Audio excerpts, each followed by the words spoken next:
예전만큼 설레지 않는 내가 사랑을 포기한 걸까요? 드라마에서 손잡고 걷는 장면이 나옵니다. 예전 같으면 괜히 가슴이 뛰었을 텐데 지금은 담담합니다. 저런 게 좋긴 하지라는 생각은 드는데 가슴이 뛰지는 않습니다. 그러다 문득 생각합니다. 나도 예전엔 저랬는데. 그리고 또 생각합니다. 이제는 아닌가 보다.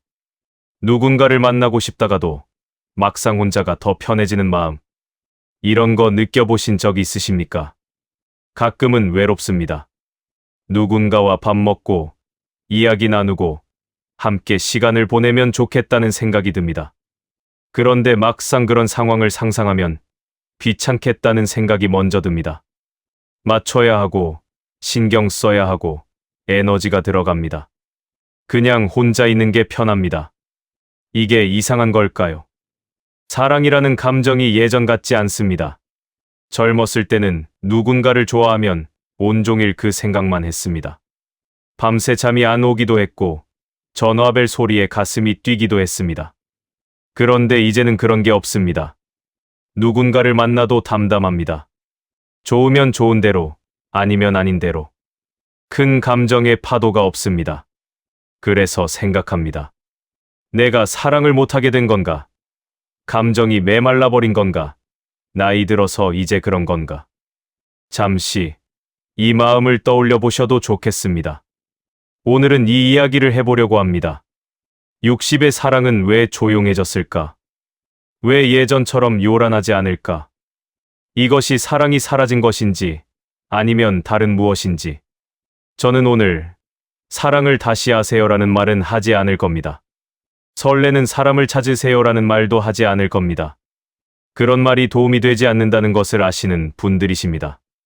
대신 오늘은 조용해진 사랑에 대해 이야기해 보려고 합니다. 그것이 왜 자연스러운 것인지, 그것이 왜 문제가 아닌지. 약 200년 전에 살았던 철학자 쇼펜하우어는 사랑의 본질에 대해 깊이 탐구한 사람이었습니다. 그는 사랑이라는 감정 뒤에 숨어 있는 것들을 보았고, 나이가 들면서 사랑이 어떻게 변하는지도 이해했습니다. 오늘은 그의 시선을 빌려 60의 사랑이 왜 조용해졌는지 살펴보겠습니다. 이 이야기를 다 들으시고 나면 이런 마음이 드셨으면 좋겠습니다. 사랑을 포기한 게 아니었구나. 감정이 메마른 게 아니었구나.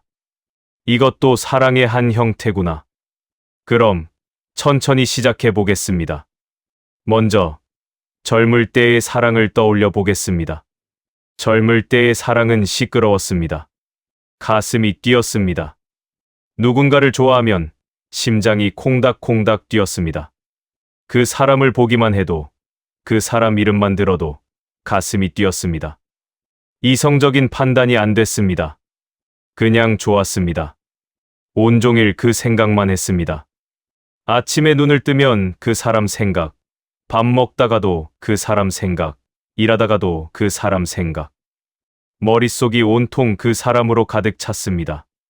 다른 것에 집중이 안 됐습니다. 밤에 잠이 안 왔습니다. 그 사람과 나눈 대화를 떠올리고, 그 사람의 표정을 떠올리고, 다음에 만나면 뭐라고 할지 상상했습니다. 밤새 뒤척이다 아침이 되기도 했습니다. 감정의 기복이 심했습니다. 그 사람이 웃어주면 하늘을 날 것 같았고, 그 사람이 연락이 없으면 바닥에 가라앉는 것 같았습니다. 작은 것에 기뻐하고, 작은 것에 상처받았습니다. 롤러코스터 같았습니다. 소유하고 싶었습니다. 그 사람이 내 것이길 원했습니다. 다른 사람에게 가는 것이 싫었습니다. 다른 사람과 이야기하는 것도 질투가 났습니다. 너는 내 거야라는 마음이 있었습니다. 증명하고 싶었습니다. 내가 얼마나 좋아하는지 보여주고 싶었습니다. 선물을 하고, 편지를 쓰고, 시간을 쏟았습니다. 사랑을 증명하려 했습니다. 이것이 젊은 사랑이었습니다. 뜨겁고, 시끄럽고, 요란했습니다. 왜 그랬을까요? 첫 번째 이유는 호르몬 때문입니다. 젊을 때는 호르몬이 활발합니다. 이 호르몬이 감정을 증폭시킵니다. 좋아하는 감정이 생기면 호르몬이 그것을 더 크게 만듭니다. 가슴이 뛰고, 잠이 안 오고, 온종일 생각나는 것.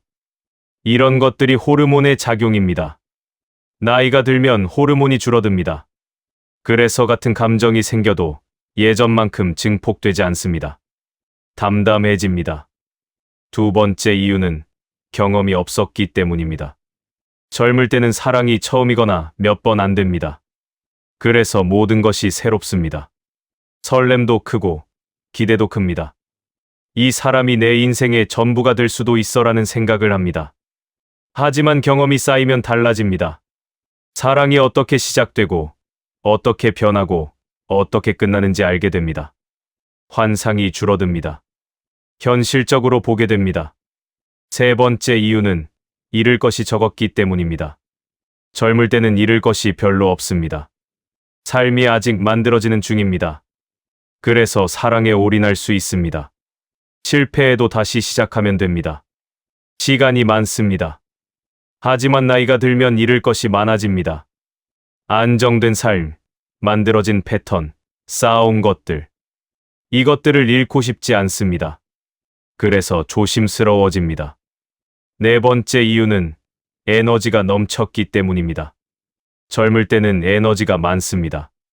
밤새워도 다음날 괜찮고 감정적으로 힘들어도 금방 회복됩니다. 이 에너지가 사랑을 요란하게 만듭니다. 나이가 들면 에너지가 줄어듭니다. 그래서 에너지를 아껴 씁니다. 모든 것에 쏟아붓지 않습니다. 이런 이유들로 젊은 사랑은 시끄러웠습니다. 그런데 여기서 중요한 질문이 있습니다. 그 시끄러움이 정말 사랑이었을까요? 쇼펜하우어는 여기에 의문을 품었습니다. 그는 젊은 사랑의 열정 뒤에 숨어 있는 것을 보았습니다. 그것이 순수한 사랑인지 아니면 다른 무엇인지. 이제 왜 나이가 들수록 감정이 조용해지는지 살펴보겠습니다. 첫 번째 이유는 감정의 정체를 알게 되기 때문입니다. 젊을 때는 감정이 무엇인지 잘 몰랐습니다. 가슴이 뛰면 그게 사랑인 줄 알았습니다. 보고 싶으면 그게 사랑인 줄 알았습니다. 감정에 이름을 붙이고 그 이름대로 행동했습니다. 하지만 경험이 쌓이면 감정의 정체가 보이기 시작합니다. 이건 사랑이 아니라 외로움이구나. 이건 좋아하는 게 아니라 익숙한 거구나. 이건 설렘이 아니라 불안이구나. 감정을 분별할 수 있게 됩니다.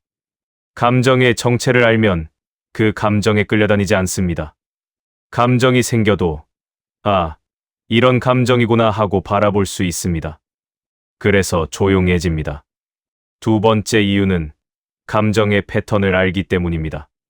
살아오면서 감정의 패턴을 알게 됩니다. 어떤 상황에서 어떤 감정이 생기고 그 감정이 어떻게 변하고 결국 어떻게 되는지 패턴이 보입니다. 예를 들어 누군가를 처음 만나면 설레지만 시간이 지나면 익숙해진다는 것을 압니다. 처음에는 완벽해 보이지만 나중에 단점이 보인다는 것을 압니다. 이 패턴을 알면 처음의 설렘에 너무 빠져들지 않습니다. 이것도 지나가겠지 하고 생각합니다. 세 번째 이유는 감정 소모를 피하고 싶기 때문입니다. 감정은 에너지를 씁니다. 좋아하면 에너지가 들고 상처받으면 에너지가 빠집니다. 감정의 기복이 크면 소모가 큽니다. 젊을 때는 이 소모를 감당할 수 있었습니다. 에너지가 많았으니까요. 하지만 이제는 다릅니다. 에너지가 한정되어 있습니다. 감정에 다 쏟아부을 수 없습니다. 그래서 감정을 절제합니다. 너무 좋아하지 않으려 하고 너무 기대하지 않으려 합니다. 감정의 진폭을 줄입니다. 그래서 조용해집니다. 네 번째 이유는 상처가 오래가기 때문입니다. 젊을 때는 상처받아도 빨리 회복했습니다. 울고 나면 괜찮아지고 시간이 지나면 잊혔습니다. 새로운 사람을 만나면 또 시작할 수 있었습니다. 하지만 이제는 다릅니다. 상처가 오래갑니다. 쉽게 회복되지 않습니다. 마음에 오래 남습니다. 그래서 조심스러워집니다. 상처받을 수 있는 상황을 피하려 합니다. 깊이 들어가지 않으려 합니다. 감정을 아끼려 합니다. 다섯 번째 이유는 감정보다 평온이 중요해지기 때문입니다. 젊을 때는 격렬한 감정이 좋았습니다. 설레고 두근거리고 기쁘고 슬프고 이런 감정의 파도가 살아있다는 느낌을 주었습니다. 하지만 이제는 다릅니다. 평온이 좋습니다. 감정의 기복 없이 잔잔하게 하루를 보내는 것이 좋습니다. 드라마틱한 일 없이 조용히 지내는 것이 좋습니다. 감정보다 평온을 선택하면 사랑도 조용해집니다. 요란한 사랑보다 잔잔한 사랑을 원합니다. 혹은 사랑 없이 평온한 것을 선택하기도 합니다. 이런 이유들로 나이가 들수록 감정이 조용해집니다. 그리고 이것은 자연스러운 것입니다. 생애 주기에 따른 변화입니다. 문제가 있어서 그런 것이 아닙니다. 조금 더 현실적인 이야기를 해보겠습니다. 60대가 사랑을 조심스러워하는 데는 철학적 이유만 있는 것이 아닙니다. 현실적인 이유도 있습니다. 상처 회복의 속도 첫 번째는 상처 회복의 속도입니다. 젊을 때는 이별해도 금방 회복했습니다. 한동안 힘들다가도 어느새 괜찮아졌습니다. 새로운 사람을 만나면 또 시작할 수 있었습니다. 하지만 60이 넘으면 다릅니다. 상처가 오래갑니다. 깊이 파고듭니다. 쉽게 잊히지 않습니다. 그리고 다시 시작할 시간이 많지 않습니다. 젊을 때는 다음이 있지라고 생각할 수 있었지만 이제는 그런 여유가 없습니다. 그래서 시작하기가 두렵습니다. 잘 되면 좋지만 안 되면 그 상처를 안고 살아야 합니다. 그 위험을 감수하기가 쉽지 않습니다. 책임과 피로. 두 번째는 책임과 피로입니다. 새로운 관계를 시작하면 책임이 생깁니다. 상대방에 대한 책임, 관계에 대한 책임, 연락해야 하고, 시간을 내야 하고, 신경 써야 합니다. 젊을 때는 이것이 즐거웠습니다. 누군가를 위해 뭔가를 하는 것이 좋았습니다. 하지만 이제는 피곤합니다. 이미 평생 책임을 져왔습니다. 가족에 대한 책임, 일에 대한 책임. 이제 더 이상의 책임은 부담스럽습니다. 그래서 관계를 시작하는 것이 망설여집니다. 좋은 점보다 피곤한 점이 먼저 떠오릅니다. 감정 소모에 대한 두려움. 세 번째는 감정 소모에 대한 두려움입니다. 관계에는 감정이 들어갑니다. 좋을 때도 있지만 힘들 때도 있습니다. 오해가 생기고 다투고 상처 주고 상처받습니다. 이런 감정 소모가 힘듭니다. 젊을 때는 이런 소모를 감당할 수 있었습니다. 힘들어도 회복력이 있었습니다. 하지만 이제는 다릅니다. 감정적으로 소모되면 회복하는 데 오래 걸립니다. 그래서 아예 감정 소모가 생길 상황을 피하려 합니다. 관계를 시작하지 않으면 소모될 일도 없습니다. 지금의 삶을 흔들고 싶지 않음. 네 번째는 지금의 삶을 흔들고 싶지 않은 마음입니다. 오랜 세월에 걸쳐 삶의 패턴이 만들어졌습니다. 아침에 일어나는 시간, 좋아하는 것, 싫어하는 것, 하루를 보내는 방식. 이것들이 정해져 있습니다. 누군가를 만나면 이 패턴이 흔들립니다. 맞춰야 하고, 양보해야 하고, 바꿔야 합니다. 그것이 부담스럽습니다. 지금의 삶이 완벽하지는 않지만 나름의 안정이 있습니다. 이 안정을 잃고 싶지 않습니다. 주변의 시선. 다섯 번째는 주변의 시선입니다. 60이 넘어서 새로운 사람을 만난다고 하면 주변에서 어떻게 볼까요? 자녀들은 어떻게 생각할까요? 친구들은 뭐라고 할까요? 이 나이에 무슨 연애야? 철없네. 뭐가 부족해서. 이런 말을 들을 것 같습니다. 실제로 그런 말을 하는 사람이 없더라도 그런 시선을 의식하게 됩니다. 그래서 숨기게 됩니다. 숨기면서 만나는 것이 피곤합니다. 차라리 안 만나는 게 편합니다. 재산과 현실 문제. 여섯 번째는 재산과 현실 문제입니다. 새로운 관계를 시작하면 재산 문제가 복잡해질 수 있습니다. 나중에 어떻게 될지, 자녀들과 갈등이 생기면 어쩔지, 이런 걱정이 앞섭니다. 젊을 때는 그런 걱정 없이 사랑할 수 있었습니다. 하지만 이제는 현실적인 것들을 생각하지 않을 수 없습니다. 이런 현실적인 이유들로 60대는 사랑을 조심스러워합니다. 이것이 잘못된 것은 아닙니다. 현실을 고려하는 것은 당연한 일입니다. 무모하게 뛰어드는 것보다 신중하게 생각하는 것이 성숙한 태도입니다. 여기서 중요한 것을 말씀드리고 싶습니다. 설렘이 줄어든 것처럼 느껴지지만 실제로는 다른 일이 일어난 것입니다. 불필요한 감정이 사라진 것입니다. 젊을 때의 설렘에는 여러 가지가 섞여 있었습니다. 불안이 섞여 있었습니다. 저 사람이 나를 좋아할까? 잘 될까? 떠나면 어쩌지? 이런 불안이 두근거림으로 느껴졌습니다. 설렘인 줄 알았는데 사실은 불안이었습니다. 기대가 섞여 있었습니다. 이 사람이 나를 행복하게 해줄 거야. 이 사람과 함께라면 모든 게 달라질 거야. 이런 기대가 설렘으로 느껴졌습니다. 하지만 기대는 실망의 씨앗입니다. 환상이 섞여 있었습니다. 상대방을 있는 그대로 보지 않고 내가 원하는 모습으로 보았습니다. 완벽한 사람, 나를 구원해줄 사람. 이런 환상이 설렘을 만들었습니다. 하지만 환상은 깨지기 마련입니다. 소유욕이 섞여 있었습니다. 저 사람을 갖고 싶다. 내 것으로 만들고 싶다. 이런 소유욕이 열정으로 느껴졌습니다. 하지만 소유욕은 결국 고통을 만듭니다. 나이가 들면 이런 것들이 빠집니다. 불안이 줄어듭니다. 상대방이 나를 좋아하든 말든 크게 흔들리지 않습니다. 어떻게 되든 괜찮다는 마음이 생깁니다. 기대가 줄어듭니다. 누군가가 나를 행복하게 해줄 것이라고 기대하지 않습니다. 행복은 내 안에서 오는 것이라는 걸 압니다. 환상이 사라집니다. 사람을 있는 그대로 봅니다. 장점도 보고 단점도 봅니다. 완벽한 사람은 없다는 걸 압니다. 소유욕이 줄어듭니다. 상대방을 내 것으로 만들려 하지 않습니다. 각자의 삶이 있다는 걸 인정합니다. 이런 것들이 빠지면 설렘이 줄어든 것처럼 느껴집니다. 예전만큼 두근거리지 않습니다. 예전만큼 요란하지 않습니다. 하지만 이것은 사랑이 줄어든 것이 아닙니다. 사랑 아닌 것들이 빠진 것입니다. 남는 것은 무엇일까요? 조용한 호감입니다.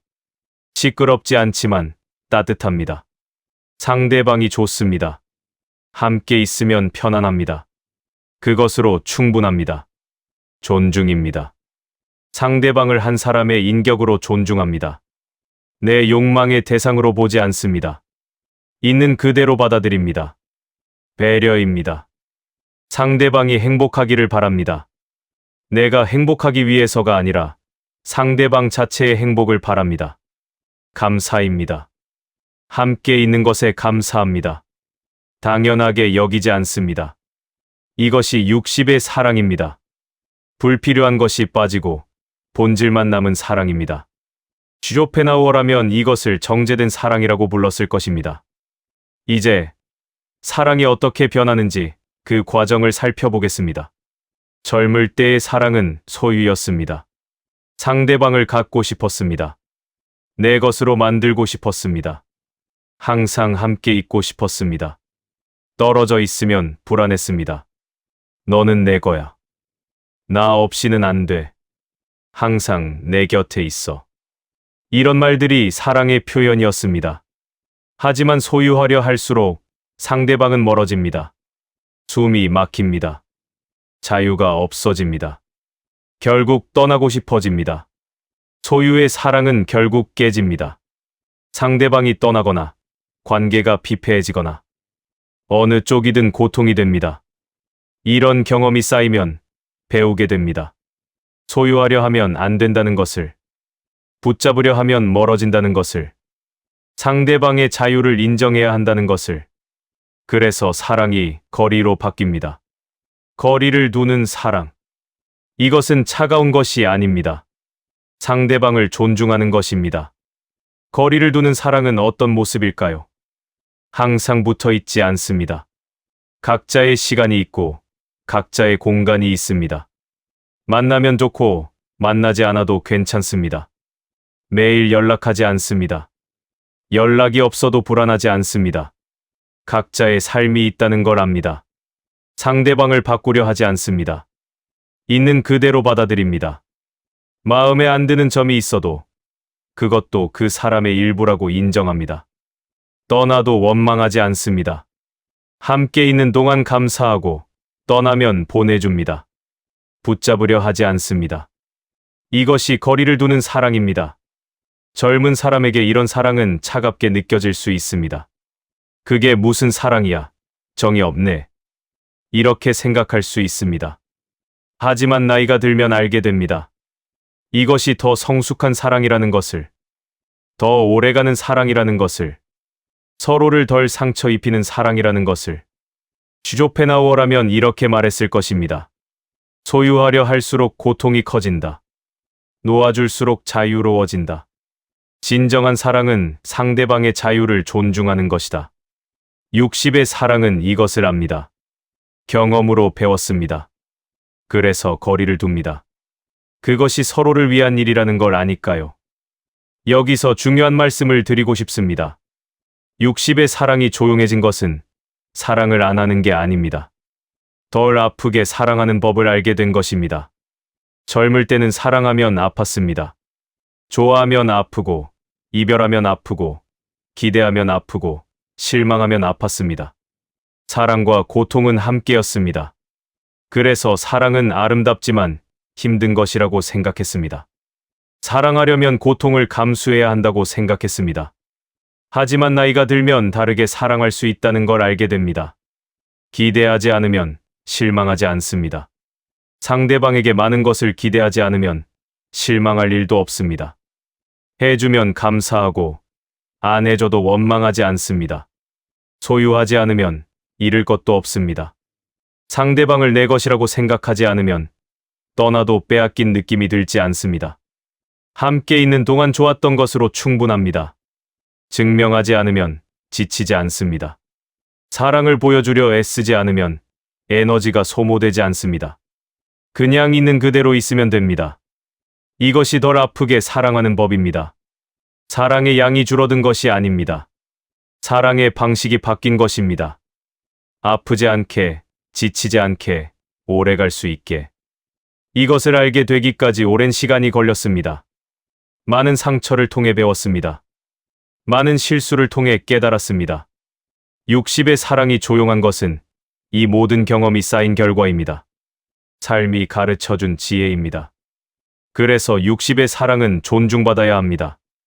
왜 예전처럼 사랑 안 해? 왜 열정이 없어? 이런 말은 적절하지 않습니다. 60의 사랑에는 60의 방식이 있습니다. 그것을 인정해야 합니다. 한 가지 더 말씀드리고 싶은 것이 있습니다. 60의 사랑은 증명하지 않아도 됩니다. 젊을 때는 사랑을 증명하려 했습니다.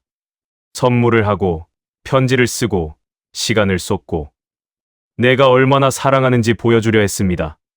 상대방이 알아주기를 바랐습니다. 인정받고 싶었습니다. 사랑한다면 이 정도는 해야지. 사랑한다면 이렇게 표현해야지. 이런 기준이 있었습니다. 그 기준에 맞추려 했었습니다. 하지만 나이가 들면 그런 것들이 덜 중요해집니다. 증명하지 않아도 됩니다. 보여주려 애쓰지 않아도 됩니다. 그냥 있으면 됩니다. 함께 밥 먹고, 함께 산책하고, 함께 텔레비전 보고, 특별한 것 없이 일상을 함께 보내는 것. 그것이 사랑입니다. 말하지 않아도 됩니다. 사랑해라고 매일 말하지 않아도 됩니다. 행동으로 보여주지 않아도 됩니다. 그냥 옆에 있으면 됩니다. 인정받으려 하지 않아도 됩니다. 상대방이 내 사랑을 알아주든 말든 크게 상관없습니다. 내가 사랑하는 것으로 충분합니다. 이것이 60의 사랑이 가진 자유입니다. 증명해야 한다는 부담이 없으면 사랑이 편해집니다. 무거운 것이 사라집니다. 그냥 자연스럽게 있는 그대로 사랑할 수 있습니다. 쇼펜하우어라면 이것을 자유로운 사랑이라고 불렀을 것입니다. 오늘 우리는 60의 사랑이 왜 조용해졌는지 살펴보았습니다. 젊을 때의 사랑에는 많은 것이 섞여 있었습니다. 욕망, 소유욕, 불안, 기대, 환상. 이런 것들이 사랑을 시끄럽게 만들었습니다. 나이가 들면서 이런 것들이 빠졌습니다. 남은 것은 조용한 호감, 존중, 배려, 감사. 사랑의 본질입니다. 이것은 사랑이 사라진 것이 아닙니다. 사랑이 정제된 것입니다. 이것은 감정이 메마른 것이 아닙니다. 감정이 성숙해진 것입니다. 이것은 퇴보가 아닙니다. 성숙입니다. 사랑이 조용해진 당신을 문제 삼지 마십시오. 내가 왜 이렇게 됐지? 예전 같지 않네. 사랑을 못하게 된 건가? 이런 생각을 하지 않으셔도 됩니다. 당신은 사랑을 못하게 된 것이 아닙니다. 덜 아프게 사랑하는 법을 알게 된 것입니다. 더 성숙하게 사랑하는 법을 알게 된 것입니다. 60의 사랑은 증명하지 않아도 됩니다. 시끄럽지 않아도 됩니다. 요란하지 않아도 됩니다. 조용해도 괜찮습니다. 잔잔해도 괜찮습니다. 그것도 사랑입니다. 지금의 당신은 충분히 사랑할 줄 아는 사람입니다. 감사합니다. 오늘 우리는 60의 사랑이 왜 조용해졌는지 이야기했습니다. 그런데 한 가지 질문이 남습니다. 사랑이 조용해지면 혼자 있는 시간이 늘어납니다. 누군가와 함께하지 않는 시간이 많아집니다. 그렇다면 혼자는 정말 외로운 걸까요? 혼자 있으면 불행한 걸까요? 아니면 혼자도 괜찮은 걸까요? 다음 이야기에서는 60의 고독에 대해 이야기해 보겠습니다. 쇼펜하우어가 말한 고독의 가치, 혼자 있어도 외롭지 않은 사람의 비밀에 대해 다음 이야기도 함께 해주시면 감사하겠습니다.